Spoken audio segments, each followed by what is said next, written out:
अब ये बताओ, तुम में से शादी किस किस को करनी है? किसी को नहीं करनी? नहीं करनी क्यों? तो अगर अच्छा बताओ, शादी करोगे तो कभी भी करोगे कि उसकी कोई एक उम्र होती है, कि एज होती है कि इसके बाद करनी है, या फिर जब मन चाहे जिद करी कि पापा शादी करनी है आज ही कराओ? कोई एज होती है? 25 ईयर? नहीं। और किसी को पता है, आप में से पता है किसी को कि लड़कियों की शादी की एज कितनी होती है? 22 नहीं, लड़कियों की होती है 18 ईयर और लड़कों की होती है 21 ईयर्स। कि अगर लड़कियां 18 साल से कम की हैं तो वो शादी नहीं कर सकती, ठीक है, और लड़के 18-21 साल से कम है तो वो शादी करना उनके लिए सही नहीं रहता। अगर अपराध है, अगर आप 18 लड़के इस उम्र से कम में शादी करते हैं तो वो क्या कहलाता है? बाल विवाह। तो बाल विवाह से थोड़ा बहुत समझते हो आप लोग? तो कुछ समझते हो बाल विवाह से क्या क्या होता है? क्या जानकारी है इसकी कुछ? तो थोड़ी बहुत तो होगी, जैसे बोला 18 साल से कम, तो 18 साल से कम बच्चे होते हैं ना, बाल मतलब बच्चे, तो बच्चों की शादी मतलब बाल विवाह का मतलब होता है कि बच्चों की शादी कराना। बच्चों की जो उम्र होती है ना, तय उम्र, उससे कम के अंदर बच्चों की शादी करवाना होता है बाल विवाह।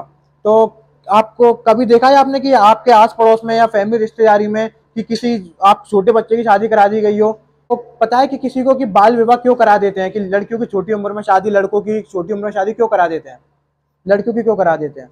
वो समझते हैं कि लड़की है, दूसरे घर को शादी करा के जानी है, तो उसको क्यों ही पढ़ाएं, क्या कराएं, इससे अच्छा है जैसे कि हो, जैसे ही थोड़ी उम्र हो, समझदारी आए, इसकी शादी करा देते हैं, दूसरे के घर चली जाएगी, हमारा काम खत्म हो जाएगा।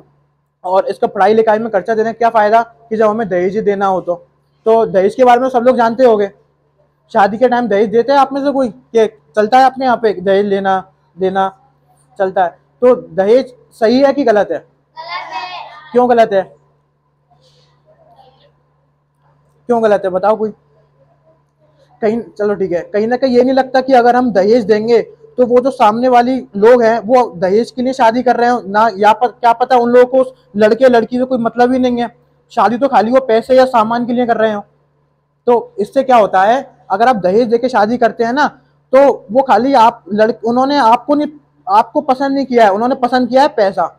जब आप पैसे से जब आप कोई चीज पसंद करेंगे तो आपको उनको कोई वैल्यू होगी नहीं, क्यों? उनको आपको से कोई मतलब ही नहीं था, खाली उन्होंने क्या किस चीज से लिया है कि पैसा मिलेगा, हम शादी करें। ये चाइल्ड मैरिज है ना, गलत है। तो आप सबने एजुकेशन की इंपॉर्टेंस समझी और ये भी समझा कि चाइल्ड मैरिज क्यों गलत है। तो मुझे लगता है सबको समझ आया होगा कि चाइल्ड मैरिज नहीं करनी चाहिए, या फिर मैरिज तभी करिए जब आप एक बहुत काबिल इंसान हैं, जब आपके पास काफी अच्छा बैंक बैलेंस है, जब आप इंडिपेंडेंट हैं, क्योंकि हर चीज इंपॉर्टेंट होती है। ये समझे बच्चे ना, सब सारे? हाँ, ये सुन ही नहीं रहे क्या? समझे क्या? समझ में आया ना कि क्यों इम्पोर्टेंट है लाइफ में पढ़ना या फिर कोई भी एम होना और उस पर काम करना, क्योंकि वो आपको इंडिपेंडेंट बनाता है। हर लड़की के लिए इंडिपेंडेंट बनना जरूरी है, क्योंकि अगर आप इंडिपेंडेंट हो ना, तभी आपकी वॉइस की आपके घर में वैल्यू होगी। मैं एक, आपने अपने घर में देखा होगा कि अभी जो मदर है वो कहीं ना कहीं कम या ज्यादा अपने हस्बैंड को फॉलो करती है, आपके फादर को फॉलो करती है ना, चाहे वो कभी कभी बहुत ज्यादा गलत भी हो, पर उन्हें सुनना पड़ता है, क्योंकि वो एक हाउस मेकर है, होम मेकर है, सॉरी, और वो हाउस वाइफ है, क्योंकि वो घर में है और आपके फादर बाहर जाके अर्न कर रहे हैं। ये डिफरेंस क्रिएट होता है। बट अगर आप दोनों अर्न करेंगे तो आप अपनी लाइफ में एक इक्वल प्लेस बना पाएंगे, अपने हस्बैंड के इक्वल, और आपकी वॉइस की भी इक्वल वैल्यू होगी जितनी आपके हस्बैंड की है।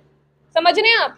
तो पढ़ना बहुत इंपॉर्टेंट है और इंडिपेंडेंट होना बहुत इंपॉर्टेंट है, वॉइस के लिए भी। समझ रहे हैं?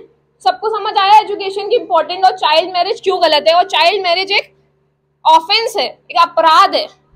अगर लड़कियों की 18 साल के अंदर होती है तो लड़कों की होती है, कितने साल बताई थी? 21।